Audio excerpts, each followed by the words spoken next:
The morning sun filtered through the tall oak trees lining the driveway of Jennifer Dulos's colonial-style home in New Canaan.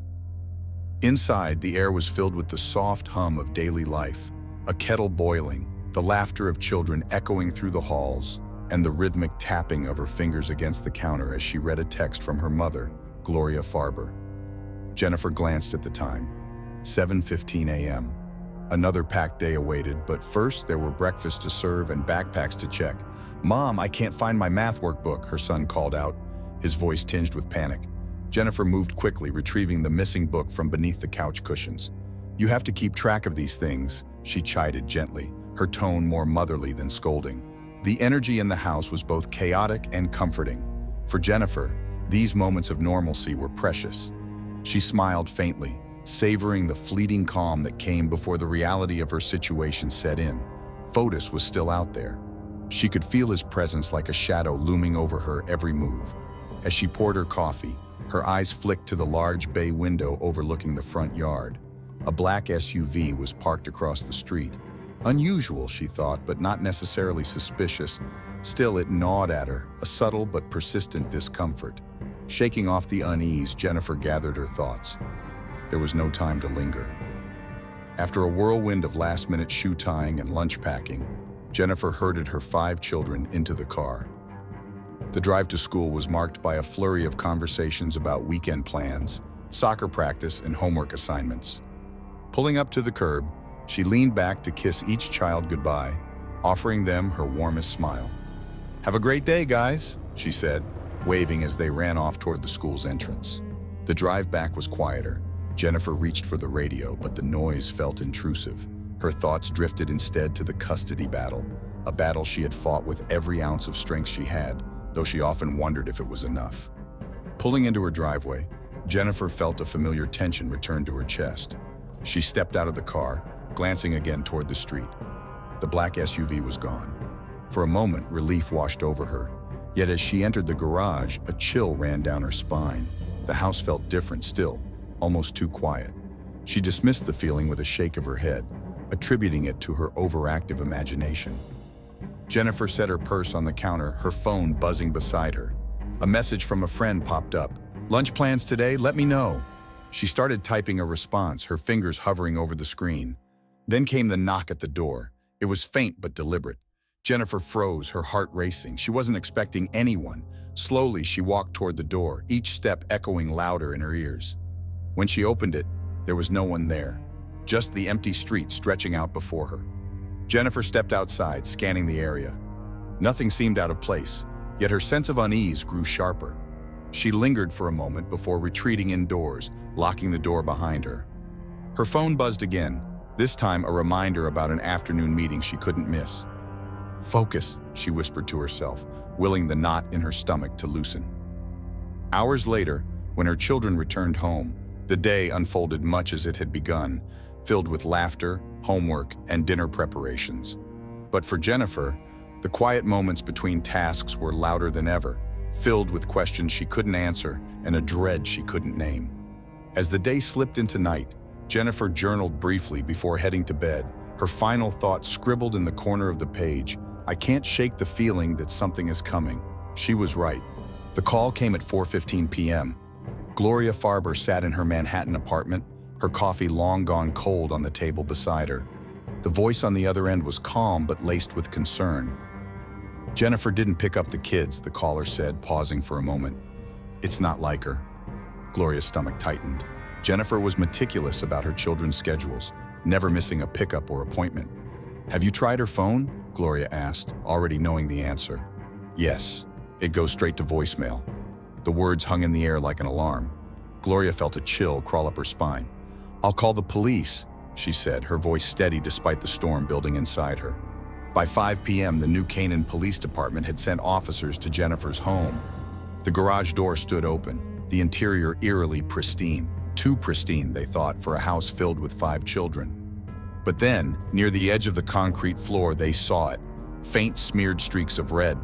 Detective Michael Reyes knelt down, his gloved hand hovering over the stains. "Get the forensics team here now," he barked, his gut already telling him this was more than a missing persons case. The house itself offered few answers. Jennifer's purse lay untouched on the kitchen counter, her phone and keys beside it. The scene felt frozen, as if Jennifer had simply stepped out for a moment but never returned. At Waveney Park, a popular spot for joggers and families, officers found her black Suburban parked in an isolated corner of the lot. The windows were closed, the doors locked, and there was no sign of her inside. The emptiness of the vehicle seemed to amplify the growing sense of dread. "Start searching the trails," Reyes ordered, his voice firm. As the sun dipped below the horizon, flashlights and search dogs illuminated the wooded expanse of the park. But by midnight, they had found nothing. No footprints, no discarded belongings, not even a broken branch to suggest a struggle. Back at headquarters, Gloria arrived, her face pale but resolute. "Have you found her?" she asked, her voice trembling only slightly. Reyes shook his head. "Not yet, ma'am, but we're doing everything we can." Gloria's composure cracked for the briefest moment. "She wouldn't just disappear," she whispered, more to herself than to anyone else. "Something's wrong." As the search continued through the night, the first threads of a chilling narrative began to take shape. The garage stains tested positive for blood, later confirmed to match Jennifer's DNA. Drag marks stretched from the garage floor to the driveway, suggesting a body had been moved. Reyes studied the evidence in silence, the weight of his responsibility pressing down on him. A missing mother of 5, no witnesses, no leads. It was a puzzle with too many pieces scattered in the dark. By morning, the case had already drawn media attention. News vans lined the streets outside Jennifer's home, reporters clamoring for details. Gloria issued a brief statement through tearful eyes. "If anyone has seen Jennifer or knows anything, please come forward. Her children need her." Across town, Fotis Dulos sat in his Farmington mansion, scrolling through the headlines on his phone. His face betrayed no emotion as he read Gloria's plea. Setting the phone down, he leaned back in his chair, staring at the ceiling. Meanwhile, Reyes expanded the search perimeter to include nearby reservoirs and construction sites. "Leave no stone unturned," he instructed his team, his voice sharp with urgency. But as hours turned to days, the silence surrounding Jennifer's disappearance became deafening. A neighbor's recollection added another layer of intrigue. "I saw a black SUV parked near her house that morning," the woman said hesitantly. "It didn't belong there." The lead was thin, but it was all they had. Reyes ordered surveillance footage from traffic cameras in the area, hoping to trace the vehicle's movements. What he found was both illuminating and disturbing: a black SUV, similar to Fotis's model, seen heading toward Hartford late that afternoon. Jennifer's friends and family gathered in New Canaan, their conversations tinged with fear and disbelief. "She would never leave her kids," one friend said, her voice cracking. "She adored them." The growing evidence painted a grim picture, but there were still no answers. No body, no clear motive, no suspect officially named. Yet the question lingered in everyone's mind: where was Jennifer? As the sun set on the second day of her disappearance, Reyes stared at the board in the precinct covered in maps, photos, and timelines. Something wasn't adding up. "We're missing a piece," he muttered. "Something critical." And then his phone buzzed. A forensic report had just come in. The room was dimly lit, save for the fluorescent glare bouncing off the steel table between Detective Michael Reyes and Fotis Dulos. Sitting across from him, Fotis looked poised, his tailored blazer and polished demeanor a stark contrast to the chaos swirling outside. His expression was calm, almost unnervingly so, as he folded his hands and leaned back slightly. "I'm here because I want to help," Fotis began, his voice steady but devoid of warmth. "Jennifer is the mother of my children. Of course I'm concerned." Reyes studied him for a moment, his face betraying nothing. "We appreciate that," he said. "Let's start with where you were on the morning of May 24th. Fotis didn't miss a beat. "At home. I had meetings all morning and then went for a run." "And can anyone corroborate that?" Reyes asked, pen poised over his notebook. Fotis shrugged, his lips curling into a faint smile. "I believe my girlfriend Michelle can confirm that. She was with me." The detective nodded slowly, jotting down the response. "What time did you leave for your run?" Fotis hesitated, a fraction of a second, but long enough for Reyes to notice. "Around 10 a.m., I think. I wasn't keeping track." The detective leaned forward slightly.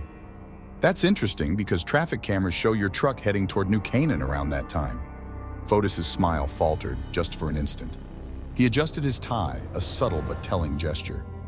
I loaned my truck to one of my employees that morning. I wasn't driving it. Reyes let the silence stretch between them, the weight of it pressing on Fotis. Your employee, Reyes repeated, his tone measured. We'll need their name. Fotis nodded. Of course, I'll provide that. But the detective wasn't finished. You also mentioned you were home with Michelle, yet she seems unclear on the exact timeline when we spoke to her earlier. Fotis's jaw tightened, his calm facade beginning to crack. I'm sure it's just a misunderstanding, he said evenly. We've both been under a lot of stress. Outside the interrogation room, the atmosphere at the precinct was tense. Reyes's team had uncovered damning evidence linking Fotis to Jennifer's disappearance. Surveillance footage of his truck near Waveney Park, the blood-stained items recovered from Hartford dumpsters, and now a growing list of inconsistencies in his alibi. Meanwhile, reporters swarmed outside Fotis's Farmington mansion, their cameras aimed at the front door. From the upstairs window, Michelle Troconis watched them uneasily, her mind racing. She replayed the events of May 24th over and over, each time finding herself more entangled in Fotis's lies. Back at the precinct, Reyes leaned back in his chair, his eyes locked on Fotis. One last question, he said, his voice low but firm. Have you had any contact with Jennifer in the past week? Fotis met his gaze, his smile returning, though it didn't reach his eyes. No, he said. I haven't spoken to her in months. Reyes stared at him, the silence hanging heavy between them. Finally, he closed his notebook and stood. That'll be all for now, Mr. Dulos. As Fotis left the station, his expression betrayed no fear, but Reyes knew better. Fotis wasn't the type to confess, but the cracks were beginning to show, and Reyes would be there when it all came crumbling down. Detective Reyes stood silently, his eyes fixed on the monitor in the precinct's dimly lit tech room. The footage was grainy, captured by a security camera in Hartford, but the subject was unmistakable. There was Fotis Dulos, stepping out of his black Ford Raptor, holding what appeared to be a large black garbage bag. He looked around, quick but calculated, before tossing the bag into the dumpster. The timestamp read 7:32 p.m., May 24th. Zoom in, Reyes said, his voice low and clipped. The technician complied, tightening the frame on Fotis's face as he glanced over his shoulder, his expression taut. Reyes clenched his fists. How many locations did he hit? 10, the technician replied, all within a 2-hour span. The detective exhaled sharply. We need to recover everything from those dumpsters, now. That night, officers descended on the dumpsters, moving swiftly under the cover of darkness. The air was thick with tension as they sifted through bags of garbage, peeling back layers of refuse in search of anything unusual. At the third location, an officer called out, "Detective!" Reyes hurried over, his flashlight illuminating a blood-stained shirt, a woman's. His chest tightened. "Bag it!" he ordered, his voice steady despite the storm brewing inside him. By dawn, the precinct's evidence room was filled with bags marked, recovered from Hartford. Inside were pieces of Jennifer's life, each one more haunting than the last. Her torn blouse, a stained sponge, and a kitchen towel soaked in blood. The discoveries cast a long shadow over Fotis's alibi, but Reyes knew he needed more, something irrefutable. He turned his attention to Michelle Troconis, Fotis's girlfriend, who sat across the interrogation table, her posture rigid. "You know what's in those bags, don't you?" Reyes asked, his tone probing. Michelle hesitated, her hands gripping the edges of her chair. "I don't know anything," she said, her voice barely above a whisper. Reyes leaned in, his gaze unrelenting. "You were with him that night. We have footage of the two of you driving to Hartford. Tell me, Michelle, how does it feel to be part of this?" Her composure cracked, her voice trembling.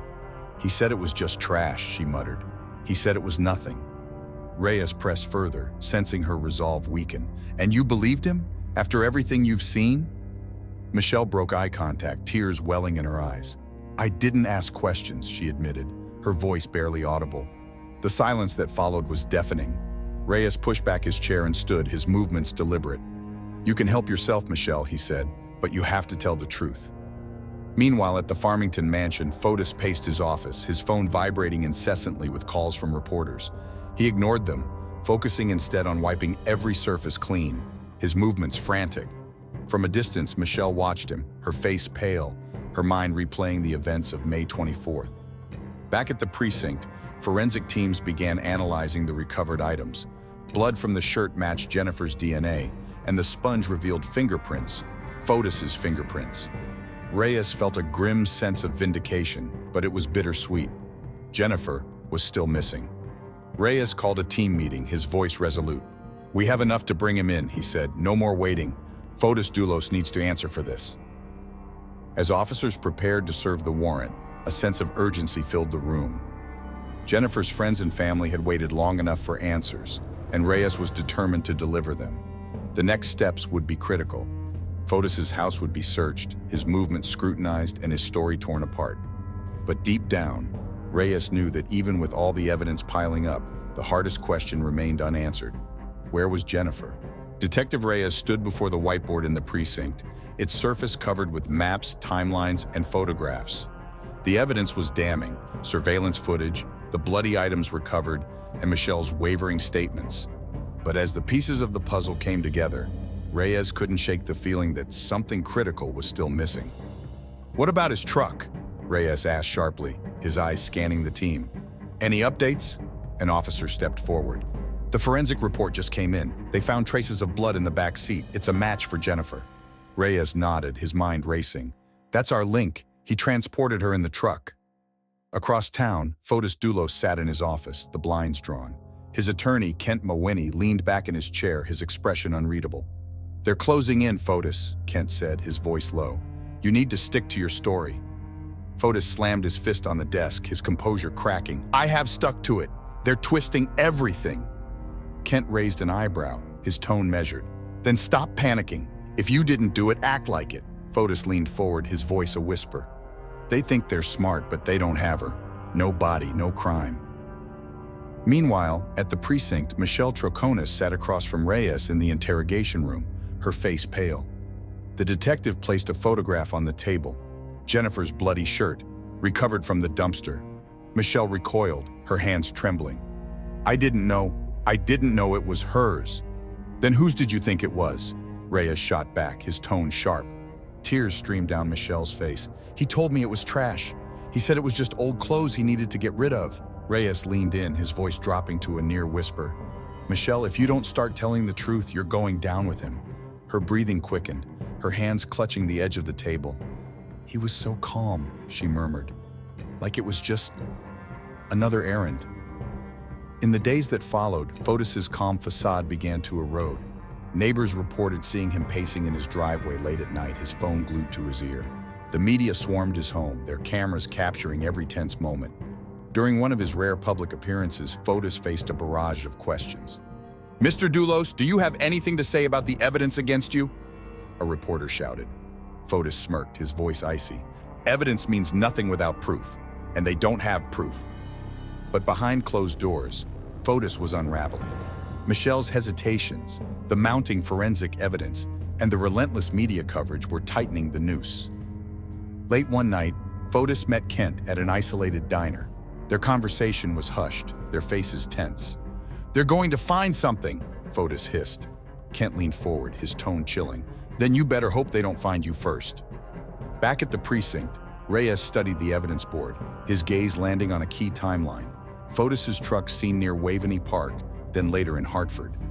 The connection was clear, but the missing piece, the exact location of Jennifer's body, remained elusive.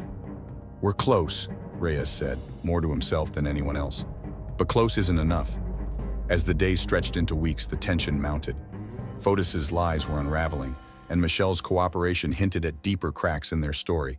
But Reyes knew the web of deceit was far from untangled. Michelle Troconis sat in the interrogation room, her hands clasped tightly in her lap. Across from her, Detective Reyes leaned forward, his gaze unrelenting. Between them, a photo of a bloodstained sponge sat like a silent accusation. "Michelle," Reyes began, his voice measured, "you said you didn't know what was in those bags, but this," he tapped the photo, "this was found with Jennifer's blood and your fingerprints." Her eyes widened, her breath hitching. "I didn't touch it," she stammered. I don't know how my prints got there." Reyes tilted his head, studying her carefully. "You're lying," he said flatly. "And the more you lie, the deeper this hole gets." Tears welled in her eyes as she shook her head. "You don't understand. He has a way of making you do things without asking why." Reyes leaned back, crossing his arms. Then explain it to me." The silence stretched for an agonizing moment before Michelle finally spoke. "He told me to help him clean the truck. He said it was muddy from his run." Her voice cracked as she continued. I didn't know what it meant." Reyes didn't flinch. "And the bags? The trips to Hartford?" Michelle's hands trembled. "He told me it was junk from the house. Old clothes, broken things, nothing important." "Do you believe that now?" Reyes asked, his tone sharpening. Her response was barely a whisper. "No." Meanwhile, Fotis Dulos was facing his own cracks in the mask. At his Farmington mansion, he paced the length of his living room, his phone pressed to his ear. "I need more time," he snapped, his voice low but filled with urgency.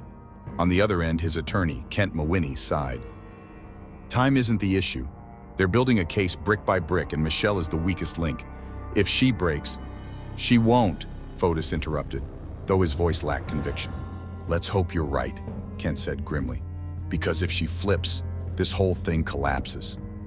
Fotis hung up abruptly, his mind racing. He thought back to that night. The frantic rush to gather anything that could tie him to Jennifer. The hurried trips to dumpsters.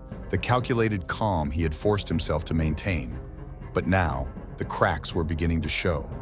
The following day, detectives executed a search warrant on Fotis's mansion. The sight of police combing through his property sent a ripple of unease through the neighborhood. Reporters lined the street, their cameras capturing every movement as officers carried bags of potential evidence from the house.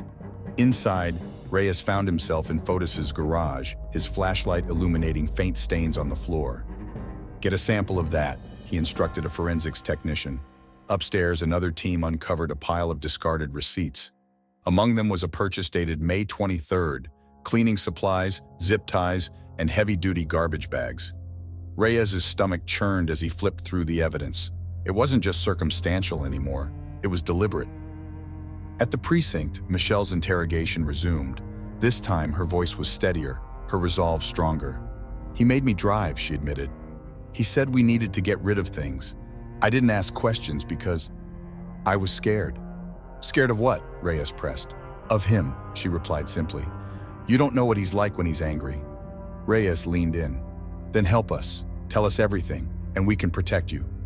For the first time, Michelle hesitated, the weight of her choices visible on her face. "There's something buried," she said slowly, her voice trembling. "But I don't know where." Reyes's heart quickened. It wasn't a confession, but it was the closest thing to a lead they had. The cracks in Fotis's mask were spreading, and it was only a matter of time before the whole facade shattered. Detective Reyes flipped through the pages of Kent Mawhinney's phone records, his brow furrowed. The name Fotis Dulos appeared repeatedly, with calls and texts exchanged at odd hours in the days leading up to Jennifer's disappearance. Beside him, Officer Martinez pointed to a flagged number. "This one caught our attention," she said. "It's a burner phone. Mawhinney called it 3 times on May 24th. Reyes leaned back in his chair, his mind racing. Mawhinney wasn't just Fotis's attorney. He was a key player in the cover-up. "We need to bring him in," Reyes said, his tone resolute. Later that day, Mawhinney sat in the precinct's interrogation room, his demeanor cool and calculated. "I'm here voluntarily," he began, adjusting his tie. "Let's make that clear." Reyes didn't bite. "Let's also make something clear," he countered. "Your name keeps coming up in connection with Fotis Dulos. Care to explain why?" Mawhinney smirked, a thin veneer of arrogance coating his words. "Fotis is my client. We've spoken about his case. That's not unusual." Reyes leaned forward, his eyes narrowing. "It's unusual when you're calling burner phones and coordinating with someone who's under investigation for murder." The attorney's smile faltered, but he quickly recovered. "I don't know what you're implying," he said evenly. Reyes tossed a photograph onto the table. It was an aerial shot of an abandoned property Mawhinney owned in East Granby. "Recognize this?" Mawhinney's jaw tightened. "It's a piece of land I own. What about it?" The detective's voice was ice cold. "We found a shallow grave there. Care to explain why it was dug?" The tension in the room was palpable. Mawhinney hesitated, his carefully constructed facade cracking. "I haven't been to that property in years," he said finally, though his voice lacked conviction. Reyes didn't blink. "Funny, because we have a witness who saw you there recently, around the same time Fotis's truck was spotted heading in that direction." Mawhinney shifted in his seat, his confidence visibly waning. "This is ridiculous," he muttered, his voice losing its edge. "Is it?" Reyes pressed, his tone razor-sharp. Because it sounds like you and Fotis were coordinating.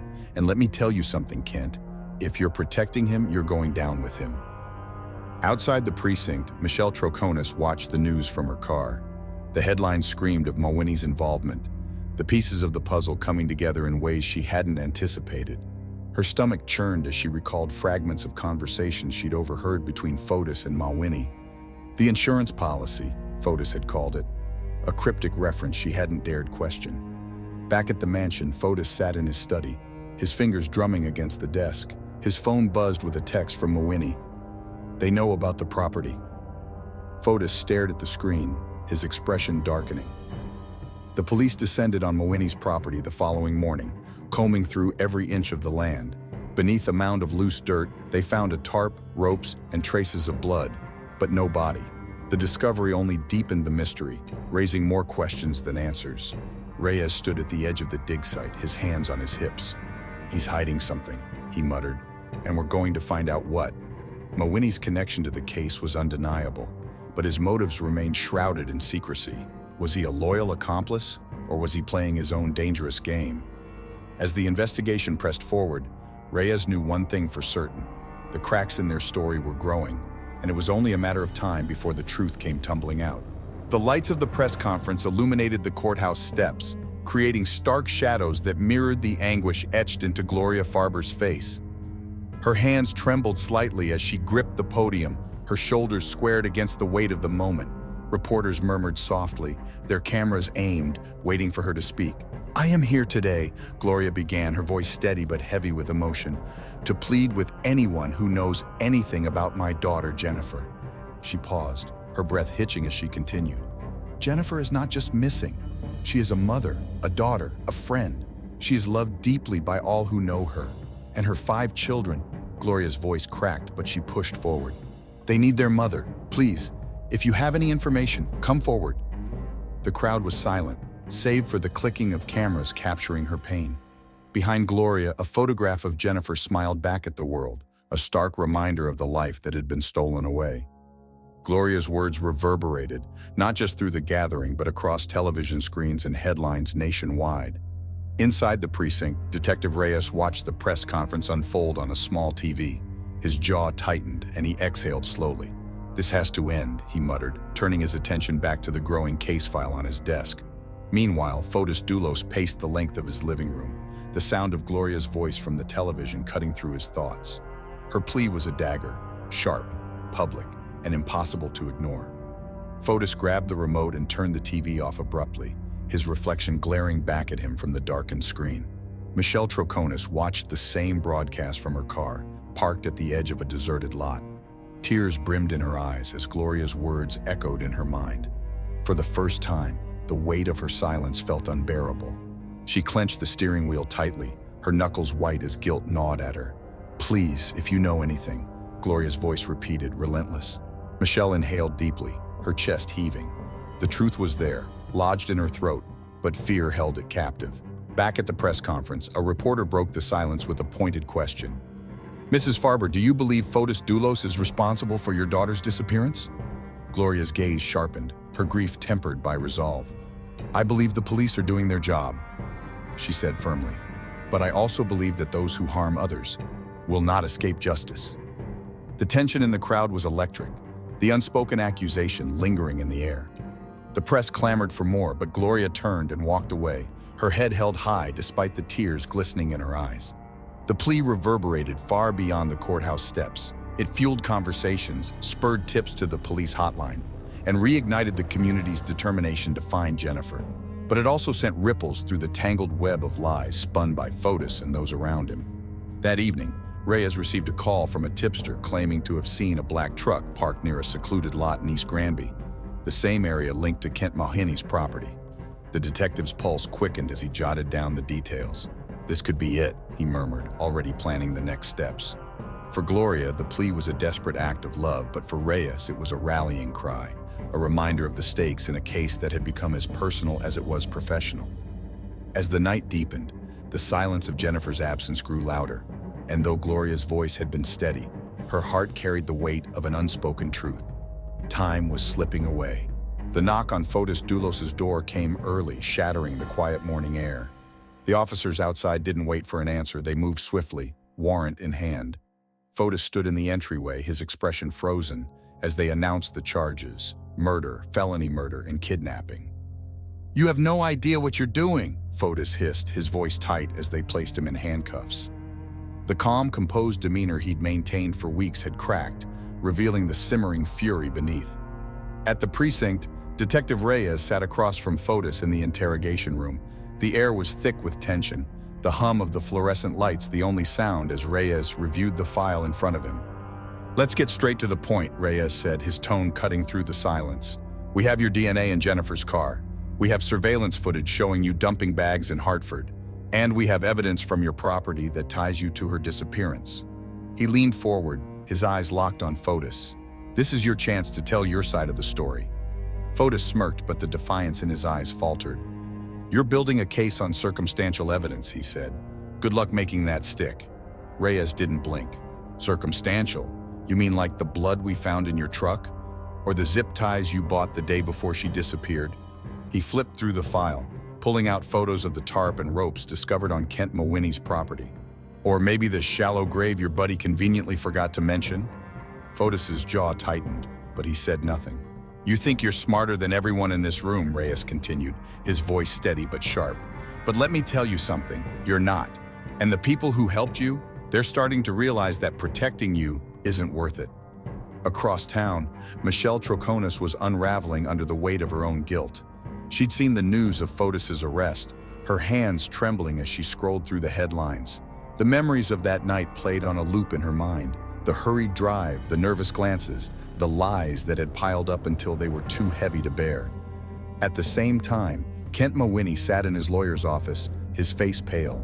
He knew Reyes was right. The walls were closing in, and Fotis's arrest was just the beginning. Back at the precinct, Reyes leaned back in his chair, his gaze unwavering. "Here's the thing, Fotis," he said. "You don't have to talk, but Michelle is talking. And Kent? He's not far behind. You think they're going to go down for you?" Fotis' smirk vanished, replaced by a flicker of uncertainty. Reyes pressed on, his voice growing colder. "This isn't about protecting your image anymore. This is about whether you spend the rest of your life behind bars or whether you take some responsibility for what you've done." Fotis leaned forward, his hands clenched into fists. "I didn't kill Jennifer," he said, his voice low but charged with anger. "You have nothing." Reyes stared at him, the silence stretching long enough to feel suffocating. Finally, he stood, gathering the file. "We'll see about that," he said, his tone even. As Fotis was led back to his cell, the weight of the evidence against him seemed to settle on his shoulders. The carefully crafted image he'd presented to the world was crumbling, and the reality of his situation was inescapable. That evening, Gloria Farber watched the news from her Manhattan apartment, her heart heavy but resolute. Fotis's arrest was a step forward, but it wasn't justice, not yet. Her daughter was still missing, and the answers she longed for remained just out of reach. For Reyes, the day's events were bittersweet. He'd brought Fotis in, but the case was far from over. Somewhere, Jennifer's story was waiting to be uncovered, and until it was, there would be no rest. The hum of fluorescent lights filled the sterile room as Fotis Dulos sat alone at the interrogation table, his hands clasped tightly together. A bead of sweat rolled down his temple, betraying the calm he tried so desperately to maintain. Across the hall, Detective Reyes studied the latest forensic report, his expression grim. Michelle Troconis had finally started talking, and what she revealed had shifted the case into sharper focus. She described the frantic drives, the bags Fotis insisted they dispose of, and the chilling calm with which he'd orchestrated it all. Reyes knew they were closing in, but there was still one piece missing: Jennifer's location. Reyes entered the room, the door closing behind him with a dull thud. He placed a stack of photographs on the table, each one a snapshot of the damning evidence: the bloody clothing, the zip ties, the shallow grave on Kent Mawhinney's property. "This is your chance, Fotis," Reyes said, his tone firm but not unkind. "You tell us where Jennifer is, and maybe we can talk about options." Fotis's jaw tightened, his eyes narrowing. "I already told you, I didn't kill her." Reyes didn't flinch. "Then who did?" he pressed. "Because someone moved her body, someone dumped those bags, and someone made sure she disappeared. Fotis leaned back in his chair, a bitter laugh escaping his lips. You think you're going to scare me into confessing? I know how this works. Reyes nodded slowly, his gaze never leaving Fotis. You're right. I can't make you talk, but you should know something. Michelle already has. Fotis's composure slipped for just a moment, his eyes flickering with uncertainty. She doesn't know anything, he said quickly, too quickly. Doesn't she? Reyes countered, leaning forward. Because she remembers you telling her exactly where to go. She remembers you saying, no one will ever find her. Fotis slammed his fist on the table, the sound echoing through the room. She's lying, he shouted. Reyes stayed calm, his voice low and deliberate. Maybe, but her story lines up with the evidence. And if it's her word against yours, who do you think the jury's going to believe? Fotis was silent, his anger simmering beneath the surface. Meanwhile, in a separate room, Michelle sat with another detective, her hands trembling as she recounted the details of that fateful night. He told me not to think about it, she said, her voice barely above a whisper. He said it was better that way. Reyes returned to his office, his mind racing. They were closer than ever, but the pressure was mounting on all sides. The media frenzy had reached a fever pitch, with reporters camped outside the precinct, hungry for any scrap of information. That evening, Reyes received an unexpected call. A forensic team had uncovered new evidence in one of the dumpsters previously searched. A small piece of paper with a faint smudged map drawn on it. It was crude, almost childlike, but it pointed to an area near a secluded lake just outside of Hartford. Reyes stared at the map, his pulse quickening. Was this it? The breakthrough they'd been waiting for? As the team prepared to investigate the site, Reyes couldn't shake the feeling that they were standing on the edge of something monumental. Fotis's calm demeanor, Michelle's fractured confessions, the clues that seemed to lead nowhere. It all pointed to a single, haunting conclusion. But Reyes also knew that the truth, when they found it, would come at a cost. The morning broke cold and gray, a mist hanging low over the trees surrounding Fotis Dulos' Farmington mansion. Inside, the house was eerily quiet. Fotis stood in his bedroom, staring at his reflection in the mirror. His face was pale, the weight of the past months etched into every line and shadow. On the dresser behind him sat a stack of papers, legal documents, letters, and a single handwritten note. He picked it up, reading over the words he'd carefully chosen the night before. Each sentence felt final yet hollow, as though they could never capture the gravity of what he had done or what he was about to do. The knock on the front door startled him, breaking the heavy silence. Through the window, he saw the officers waiting outside, their silhouettes stark against the morning light. Fotis's jaw tightened as he turned away, his breath coming in shallow gasps. The walls felt like they were closing in, the carefully constructed facade of control crumbling piece by piece. He moved quickly, descending the stairs and entering the garage. His movements were methodical, almost mechanical, as he climbed into the car and closed the door behind him. The note rested on the passenger seat, the ink still fresh. At the precinct, Detective Reyes sipped his coffee, his focus on the map spread across his desk. The lead from the night before, the smudged map found in the dumpster, had reignited the team's energy. Reyes was preparing to head out when his phone buzzed. "Detective, you need to see this," Martinez said, her voice tight. Reyes hurried to the monitor, where live footage from Fotis' mansion filled the screen. Emergency vehicles lined the driveway, their lights casting eerie flashes against the house. "What happened?" Reyes asked, his voice clipped. "Suicide attempt," Martinez replied. "They found him in the garage. Carbon monoxide poisoning. He's en route to the hospital." Reyes felt a jolt of anger, frustration mingling with disbelief. "He's running from it," he muttered, slamming his fist against the desk. "He knows we're closing in." At the hospital, doctors worked frantically to stabilize Fotis. The news spread quickly, reporters descending on the scene, their cameras capturing every frantic moment. Outside, Gloria Farber stood among the crowd, her expression unreadable. To her, Fotis' act wasn't just a cowardly escape.